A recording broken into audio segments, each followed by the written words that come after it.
అబ్బా! ఈ కూరగాయలతోటి పెద్ద తలనొప్పి అయితే వచ్చేసి నాకైతే. ఇక్కడ మాకైతే కూరగాయల షాప్ అయినా, మన కొట్టైనా చాలా దూరం ఉంటుందండి తెచ్చుకోవాలంటే.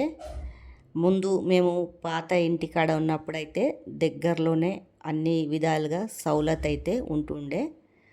ఏమన్నా కావాలన్నా తెచ్చుకుంటుండే పోయి దగ్గరనే. బస్ స్టాప్ కూడా మాకు ఇంటి దగ్గరనే ఉంటుండే. చాలా బాగుండే అక్కడ. అక్కడి నుంచి ఇక్కడ మారాక కష్టం ఏంది అనేది తెలుస్తుందండి.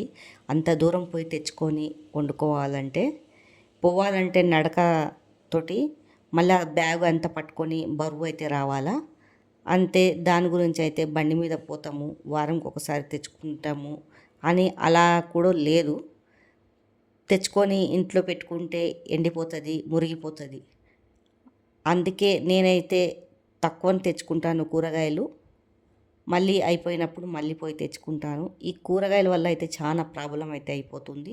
ఇంట్లో లేనప్పుడు ఇలా రోటి పచ్చడి చేసుకొని వేడి వేడి అన్నం వెంబడి తింటే టేస్ట్ మాత్రం వేరే లెవెల్లో ఉంటుంది. మీ ఎంతమందికి రోటి పచ్చడి ఇష్టం ఉన్నదో కామెంట్ చేయండి, లైక్ చేయండి, సబ్స్క్రైబ్ అయితే చేసుకోండి.